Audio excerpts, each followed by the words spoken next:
Thank you, Brother Michael. Appreciate you, man. So first and foremost, good morning. Good morning. Thank you, I appreciate that. And I just wanted to thank everyone here for affording me the opportunity to be a part of this project. It's been very powerful for me because I think this work is work that that has long since ceased to be driven by any kind of academic interest that I have. I love to say that it's actually on the street where I live. So the issues that I talk about, there's very little boundaries between ideas that I talk about and where I live my life. In fact, part of the reason why I usually try to downgrade or dismiss, if you will, the whole academic piece of this is because in my heart of hearts I know that much of the training that I have and much that has helped to crystallize my thinking about these ideas have not happened within any institution of higher education. It's happened in families, in community, and most importantly with experiences I've had with my own father along the way. And one of the unique things about this project was in the midst of this, as folks close to this know, that my father was actually dying.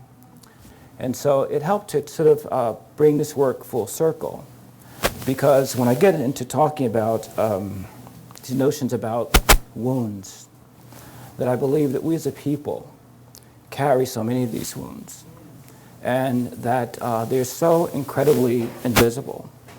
And the genesis of this whole notion of invisible wounds born out of my own experiences. It took me a lifetime to develop even a language for them. Because I think that one of the most difficult difficulties to overcome in life are those for which there's no name. And so many of us, that we are people who are, have been inundated with maladies for which there are no names. And if there's no name, there's no way to identify it. And so I understand things now in middle age that I didn't understand as an adolescent, that I have some language for. And I knew that, that I often think about, there are any number of experiences I had with my own father, but one in particular that I often refer to because it's had a kind of saliency for me throughout much of my life, and probably took me much of my life post-graduate school to really understand the intricacies of it, understand the dynamics of it. And I think it's something that, that most black people deal with. And so part of my struggle always in talking about, in forums like to talk about black men, though I think it's necessary, that I think in some ways it oftentimes unintentionally marginalizes the role of black women.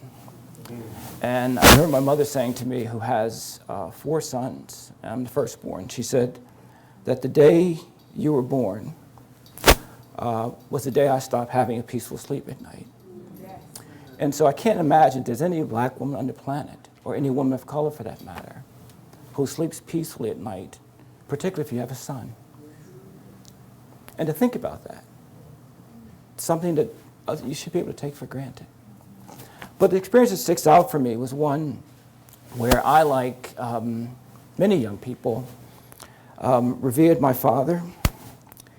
I placed him on a pedestal, and that in many ways he was the omnipotent of all mankind. I mean, it seemed like a developmentally appropriate feeling to have toward one's father. And I remember just writing in a piece, an article I just wrote, and talking about how it was mystifying to me that this powerful man that I saw at home, who was so clear in his thinking and so loving and so gentle, often became so small in front of my very eyes in the presence of white people around him.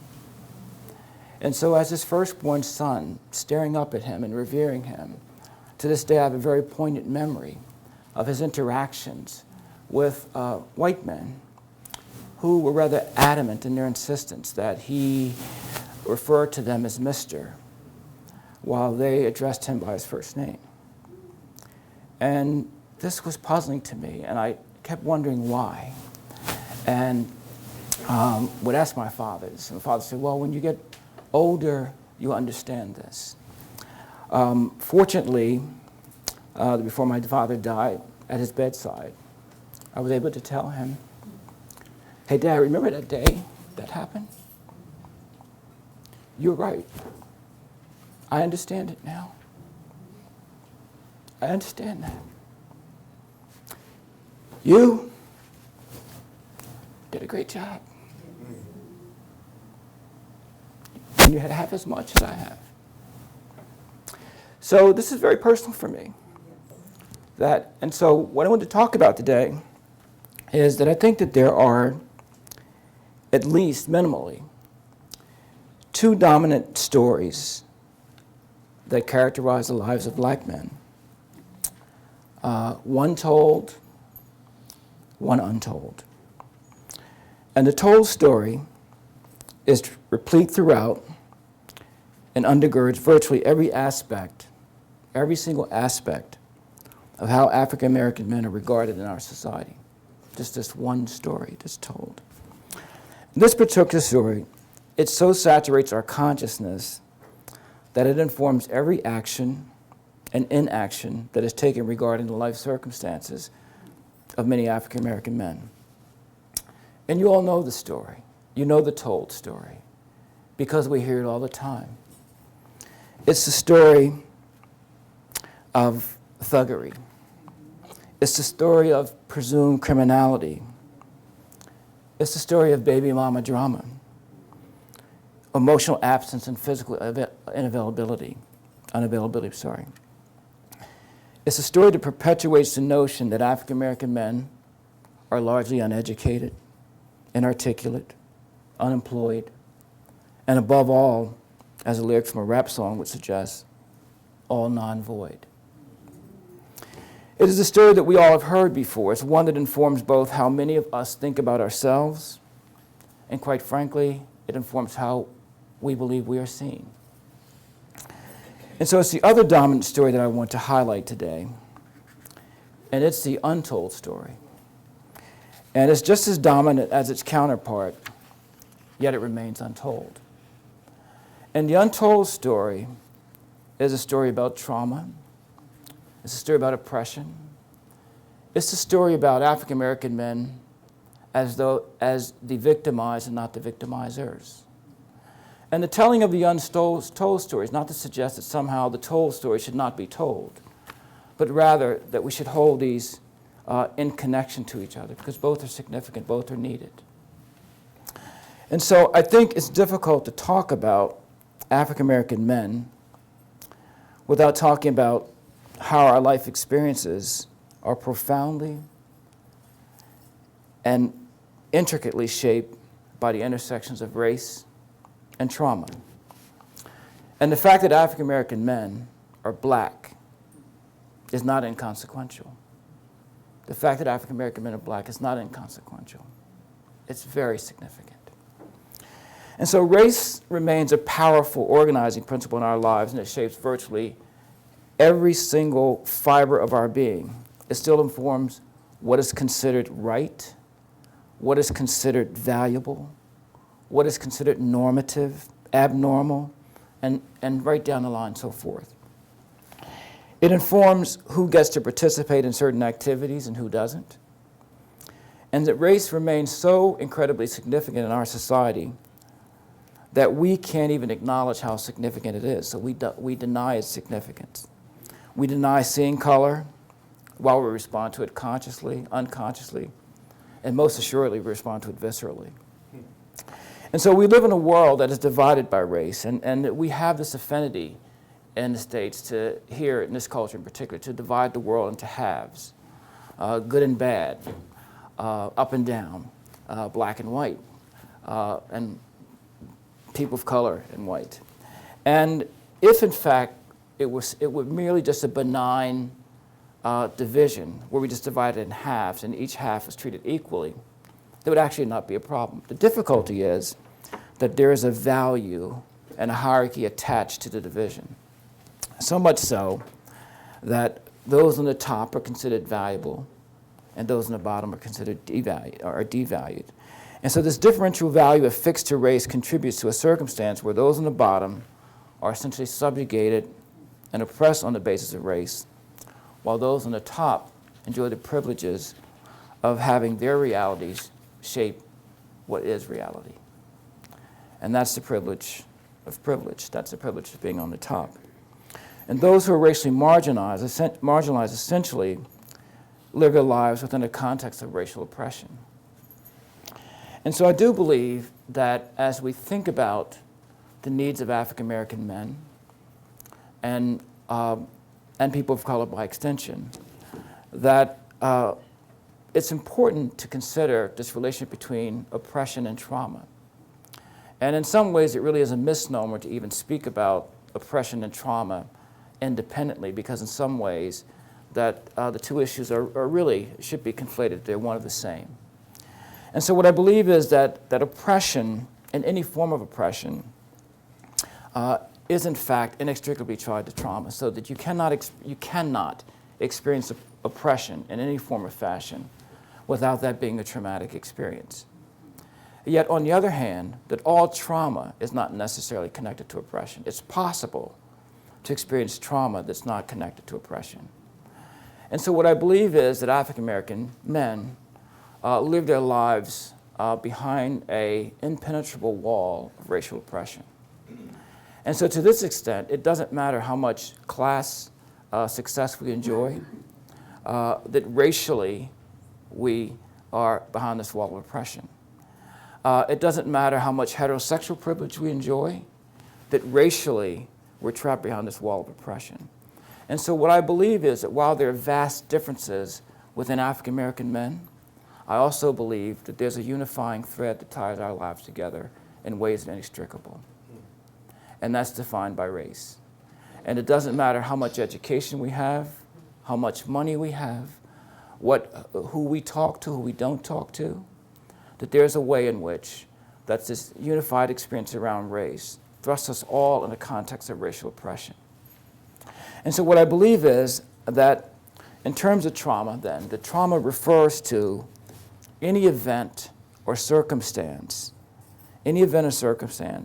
that overwhelms or destroys one's normal capacity for coping. So when one's normal or usual capacity for coping has been massively overwhelmed or destroyed, that we find ourselves in the midst of trauma.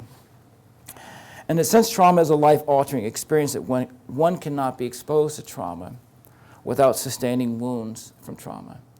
And what I believe is that the way that trauma most powerfully affects us is in the ways in which it injures both the psyche and the soul. That it assaults both the psyche and the soul simultaneously in ways that are extremely profound. And so those of us who are seriously interested in engaging and treating African American men have to have a working knowledge of the impact of trauma and the invisible wounds that are associated with trauma. And so what I believe is that this untold story, the story that seldom gets told, are about the injuries, the wounds, the invisible wounds that inflict many African American men. What I really believe, I'm being politically correct by now by saying many, I believe all African American men in some way, shape, or form. And so what I want to do is to sort of walk us through some of these wounds just very quickly, just to give you sort of a thumbnail sketch of what they look like and how they impact the lives of African American men.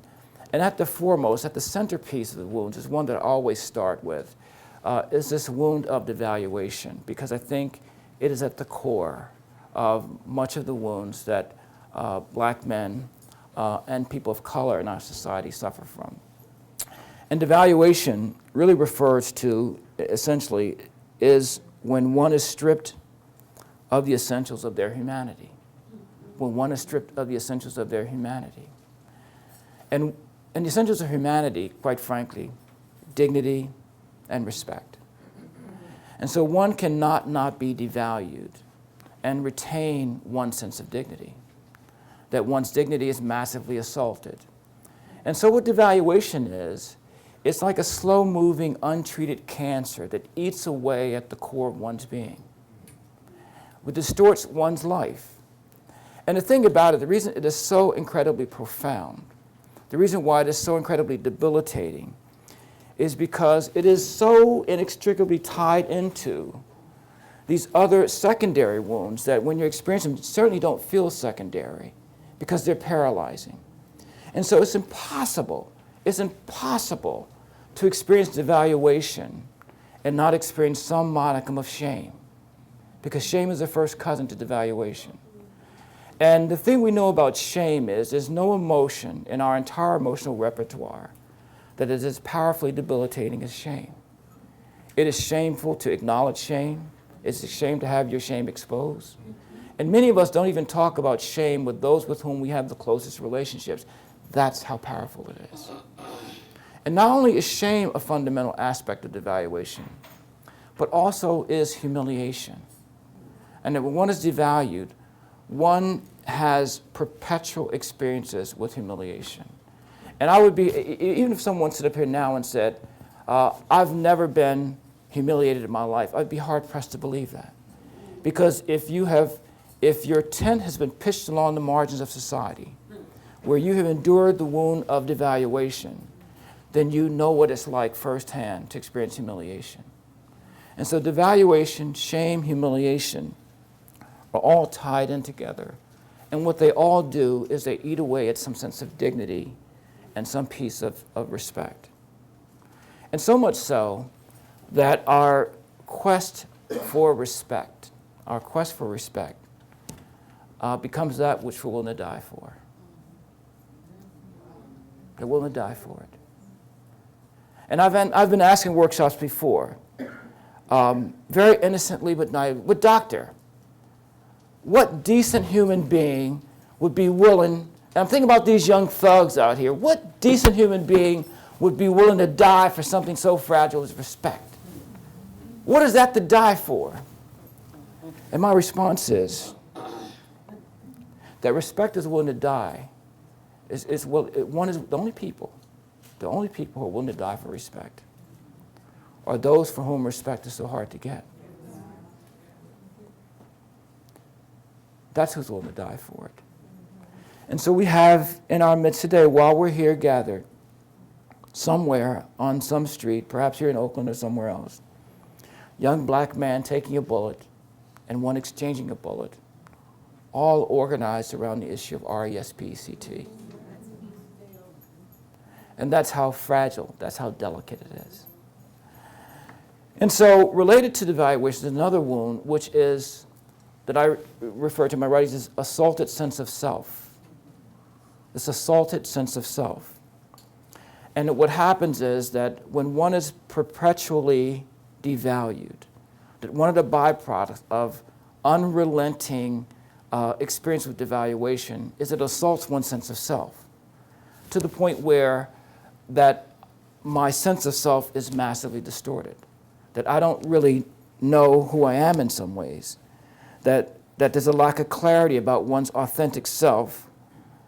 Thus, one becomes susceptible to becoming how one is defined because one doesn't have a solid sense of self. Now, one of the mistakes I think is often made is that when I talk about concepts like this, the place where many of us often go is I think we're talking about the people out there, those that we serve and treat. I'm talking about the people in here as well. I'm talking about us as well. Because it's like secondary smoke. When you have the experience, you don't have to take the hit of the cigarette. It's in our clothes. It's in our experience. And so this is not an us versus them. It's about all of us. And so I always say that it doesn't matter how many letters I put behind my name or how many letters I put before my name. It doesn't change the mere fact that this profound sense of devaluation and this assaulted sense of self reeks in my soul. And so what happens is it's very hard to have this sense of clarity about who one is when oneself has been assaulted. And so what happens is if we're honest with each other, we know that there's a kind of perpetual internal warfare to combat this fight between who they say I am and think I am and who I believe I am. And it's been internalized. And so we all have that. And so what happens in meetings, planning meetings, that suddenly things are going right and somebody then does something that seems bizarre. It's that assaulted sense of self that's kicking in, because what happens is when your sense of self has been assaulted, that you have something that's akin to your own private hallucinations.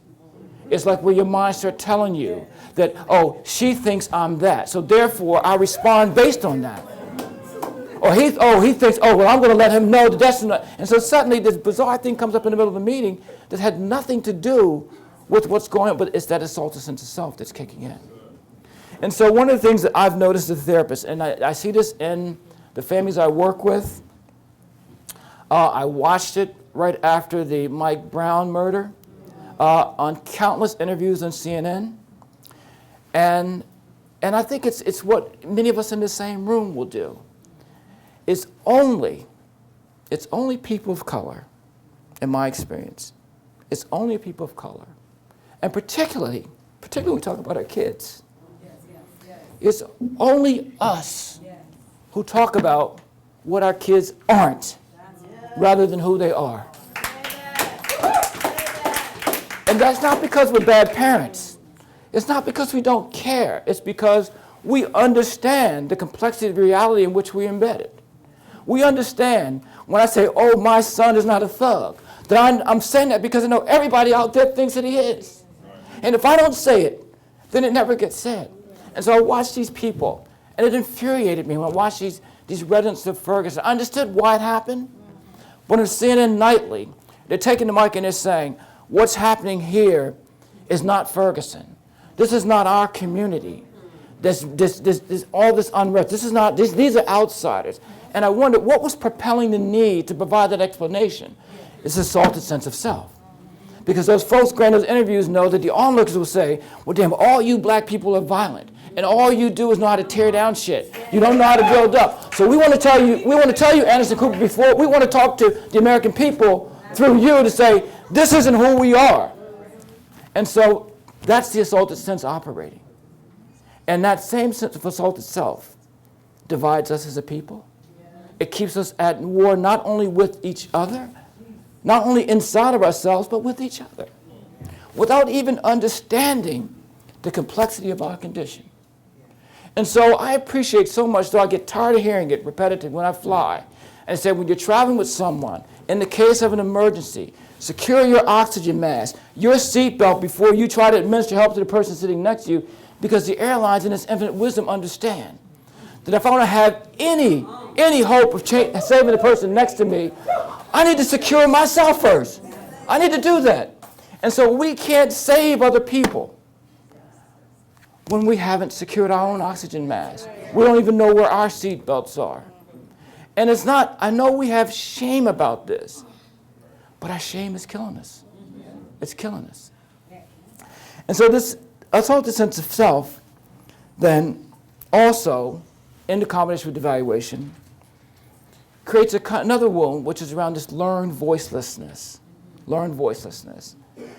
And it's not just learned voicelessness, but it's also about the ways in which black men and people of color in the society have been so incredibly silenced. So incredibly silenced. And I'm not talking about the ability to make utterances or vocalizations. Yeah, that too. But I'm talking about voicelessness in terms of being able to advocate for ourselves. To say, this is what I think, and have that be regarded and respected and accepted. That level of voicelessness. And so I liken this notion of voicelessness to almost like an act of rape, and that's no disrespect to anyone in the room who may have had experience with rape. It's a kind of aggression that takes place. It is, but for sure, a kind of interpersonal violence. And so that's why I'm always a bit hard-pressed when people talk to me about how violent black men are. I say, well, let's talk about violence. Let's talk about the violence that we've received in terms of having one stripped of one's voice, one's inability to speak on one's behalf. That day that I lost faith and confidence in my own father was about his voicelessness, about his willingness to make a critical life decision there, that I'm going to shut it down and shut up so that you can live. And so that's the reason why it's so important for me to be here today. because I understand that I'm saying all the things in all the ways that my father and my father's father and my mother's father and my mother's father's father couldn't say. Couldn't say. Because there's tremendous transformative potential and healing potential in our voices. And so if you think about, even at a more global scale, when our countries engaged in war, you take like the Iraq War, for example, that one of the first things that happened when we invaded Iraq was our military, in its infinite wisdom and its skill, disabled the communication system there. So the Iraqi people and Saddam Hussein could not even communicate. Because you understand how important it is, how liberating it is, potentially liberating, when one can communicate, when one can speak one mind, and how disabling it is when you can't. And so we should never underestimate the power of a voice. Now I have a couple of clips I want to show that I think will concretize some of these issues at this point around this relationship between oppression and trauma, and that it really, for black men, it really is a kind of historical trauma. And there's a way in which that this is not a news story, but a continuing story.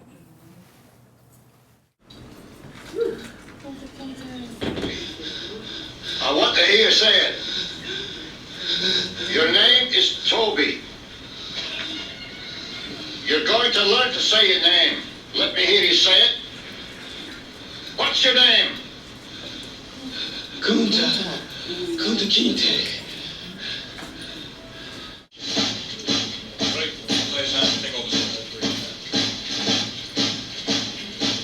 Prisoners in position, sir. Is this? The prisoner is to be flogged before the entire regiment. Not the voice, not. So I wanted you to see these two clips and to see them in succession because I think they speak very powerfully to the rudiments of primary level oppression from this historical standpoint. And so if you think back to the Roots clip, for example, that there's so much in that clip. So one was this escalation about his name is about the power to define. And like who gets to define. And it provides the seeds for this assaulted sense of self that I talked about. So at some point, you see toward the end, Hitler says that never mind what he calls you, this is who you be. So right there, this kind of what Du Bois talked about, this double consciousness that you have to develop. And so manage both of those. Manage the piece that's Toby and manage the piece that, that's Kunta. And then also, very powerfully to the kinds of dilemmas that are associated with silence and speaking. And so that I remember the very first time I watched this as a child, and I so desperately wanted him to continue to say Kunta, but I also wanted him to live. And both were not possible. And so there's a kind of dilemma around silence and speaking.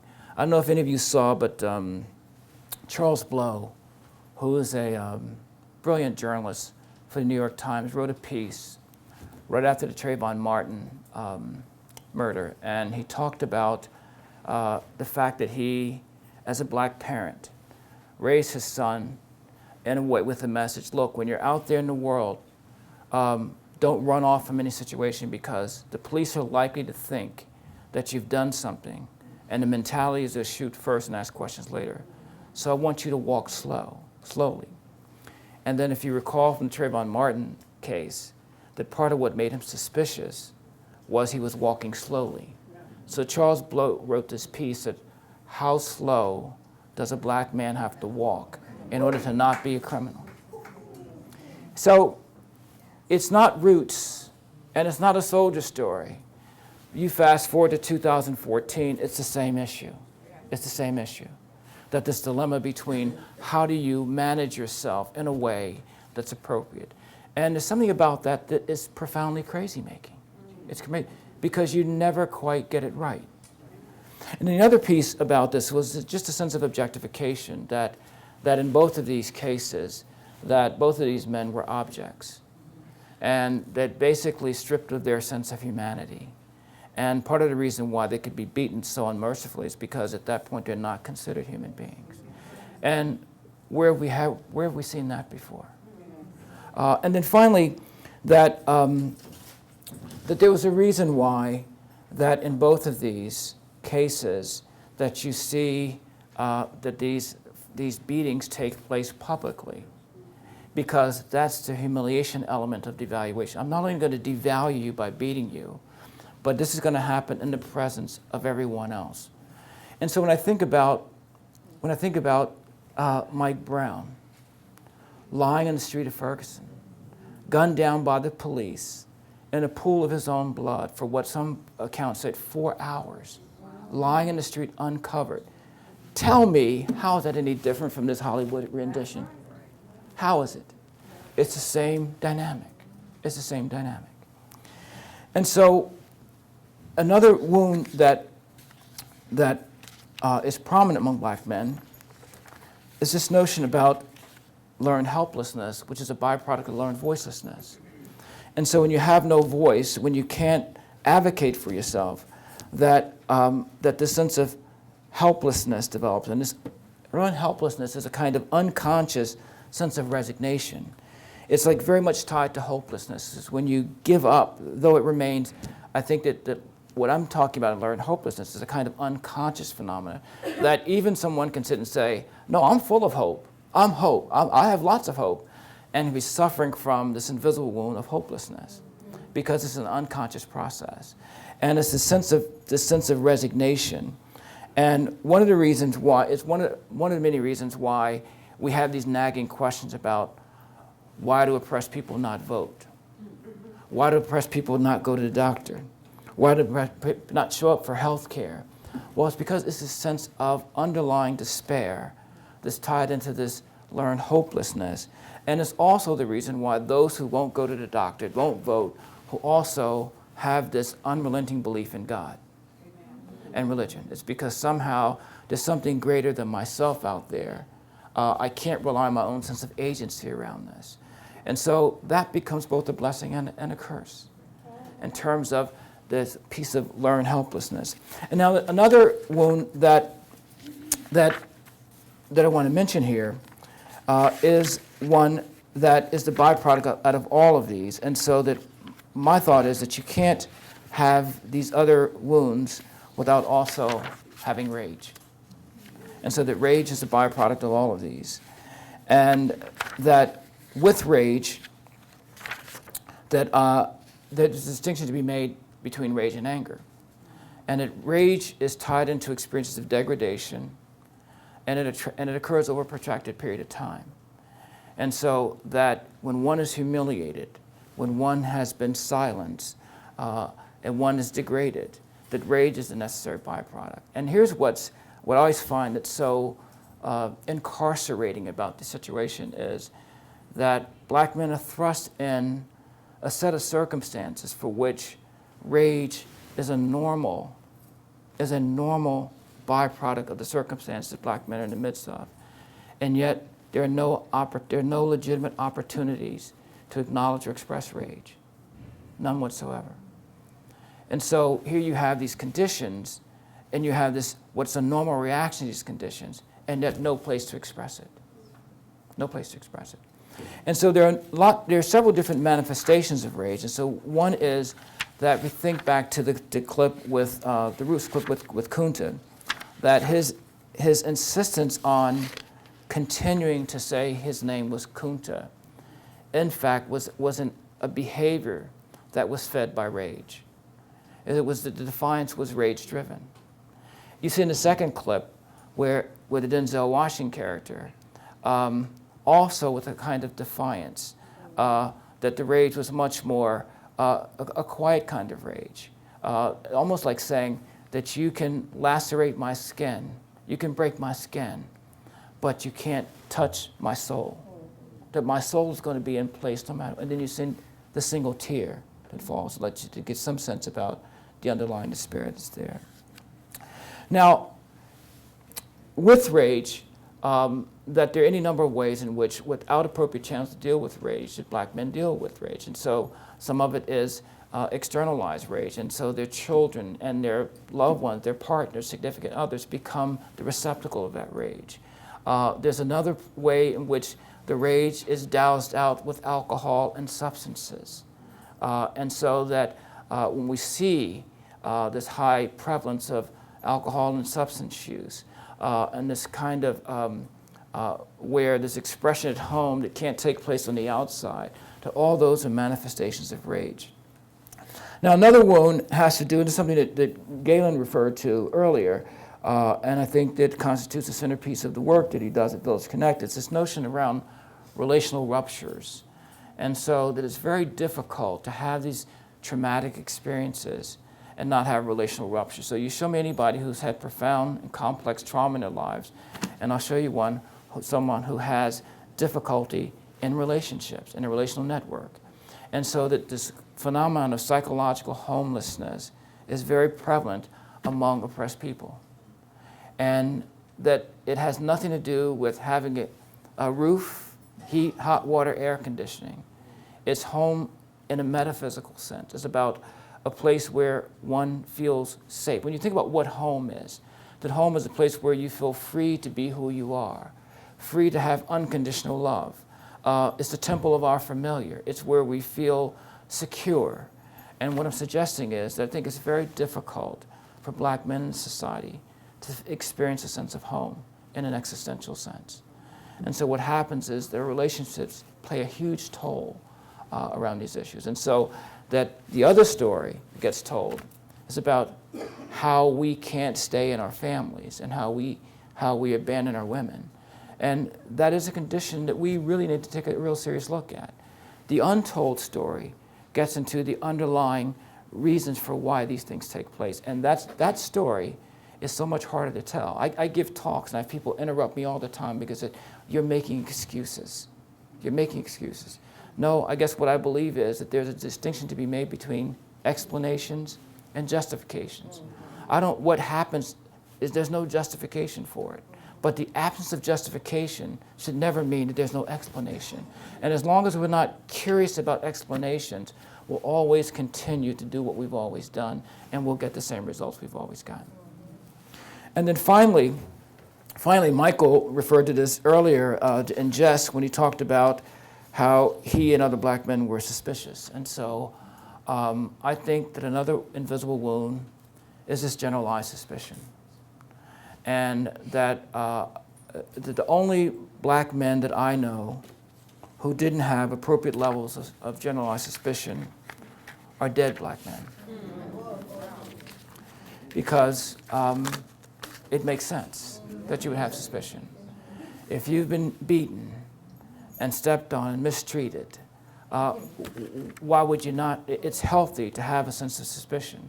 And so I always say when I give talks, I always say this, that I recognize this about myself, that I'm an extremely over-the-top, chronically paranoid person. I'm paranoid. And I can convert anything and almost everything into a conspiracy theory that speaks to my victimization. And in saying that, I always say that I'm a therapist myself. I hang out in the therapeutic community. I would even say some of my best friends are therapists. And yet I give them all the same message. I don't want to be cured of it. It has allowed me to be who I am. It allows me to get here to be with you today. And so I'm really in no hurry to deal with these. And so I wanted to just take 2 minutes to say then what I think all this means for the work that we do and your work as providers. Because what I think it means is that we have large numbers of men across all contexts. And I believe this, and I believe if we were to close the doors here today and change the nature of this conversation and treat it something like a Alcoholics Anonymous meeting and say, let's have confessionals from each of us.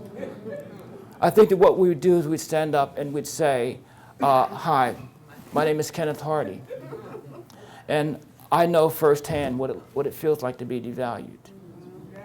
I've been arrested. I've been beaten. But fortunately enough, I had the privilege. I had the financial resources to retain a private attorney, and over 2 years, walk free. That was able to resist the definition that was trying to be imposed on me. And so we think about that each of us have had these experiences. And so I think from a provider standpoint, if we really want to sort of reach the heart and souls of African American men, that first and foremost, that something about the way we do business has to be one that imbues a sense of respect, a sense of dignity. I see you and you matter, as you were suggesting. That has to happen, because I walk into a dentist's office and it can be the best, it can be referred to me by any number of physicians, and I feel like the black part of me senses within 30 seconds whether that dentist is amenable to who I am. And if I don't get that feeling, I leave, because there's no way I can allow him to stick his fingers in my and say, relax, relax, when I don't think I matter to you. And so it doesn't matter what your credentials are. If I don't feel you, you don't get a chance to touch me. You don't get a chance to touch me. And so what I believe is this, that my grandmother, who was the granddaughter of a slave, who taught me so much about the importance of humanity and man's inhumanity and women's inhumanity to each other, taught me this, that basically, that we matter. And that if we're treated as if we don't matter, then that makes a difference. And so my grandmother would always talk about this notion about a vibe. And it was always that something told her something. And so I inherited it from my grandmother. I don't know what it's called. I don't know what to attribute it to. But when something tells me that you're not amenable to me, that you don't greet me with full embrace as authentic, then I can't participate in this relationship. And so I think that oftentimes as providers, and I am a provider, and I know that the person who shows up, the African American male who shows up in my office and has to wait 5 minutes longer than his appointment, and I happen to know, and we happen to know, it has nothing to do with him whatsoever. But we go out to the waiting area, and he's in a fit of rage. That what's happening is that assaulted sense of self is kicked in. And he's sitting there thinking, these motherfuckers, I don't have anything else to do with my time. They think they're better than I am. Well, I'm going to show them when they get here. Well, so he's in a different space. He's in a different space. And so what we in the provider end need, we need to be curious about this, because when you operate from a trauma-informed lens, that we ask questions from a trauma-informed lens that we otherwise wouldn't ask. We are curious about not what's wrong with you. We're curious about what happened to you. That we're curious about not where you are right now, but who were you before you became who others said you are. That's what when we operate from a trauma-informed, those are the kinds of questions we ask ourselves. And so I think embedded in the work that we do as providers, that the following strategies that we have to achieve.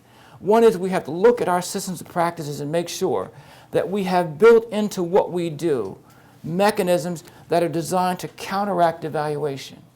And by counteracting devaluation, I mean that we're going to hold your dignity in place no matter what we do. That somehow that this relationship has to be more important to us than whatever the actual practice, because maybe change the way we practice to help you feel a part of this. And secondly, to understand that rage is a byproduct of the experience. And so that rage goes for, that there's enrage and there's outrage. And that rage needs a channel. And so that but what happens for many of us, and particularly those of us people of color, because we have our own wounds as well. And so when someone swells up to me, I'm saying, well, shit, I'm trying to do you a favor. And basically, we just exacerbate the situation. But if I'm the helper and I'm the provider, I need to understand, okay, you're operating from that place of rage, and I need to be able to hold your rage, not combat it, and not fight you. Be able to hold your rage. And so that if if we're not thinking about what are our practices and policies and procedures for managing rage, then we're going to fall short in the work that we do. And then the third point is that when you're dealing with those who are silent and those who are voiceless, that sometimes the mere presence of having a voice has to take precedence over what the voice says. And so we get caught up on what's being said. And from my vantage point, I'm much more interested in the fact that you are speaking than I am about what you're saying. And so when I ask you to modulate, I can hear you better if you lower your voice. Well, the very essence of trauma is that basically it disturbs our self-regulatory mechanism, that self-regulation is difficult with trauma. And so why am I saying to you, lower your voice so I can hear you, if I have a comprehensive understanding of trauma and understand that your voice may in fact be a little bit elevated. And so I need to focus on the fact that you are speaking, and when you're speaking, we can have a relationship. But it actually works the other way. And so the more docile, the more silent, the more enraged we are, the more we think we have the basis for a helping relationship. That's not going to happen. That's not going to happen. And so I do believe that around these issues, and another thing we have to do as providers is to place a high premium on the relationship. And so one of my favorite mantras is that we have to decide in the moment what's most important. Is it most important to be right, or is it most important to have this relationship? Because I think that all things and many things are possible when we remain in relationships. Okay? Thank you all very much. Thank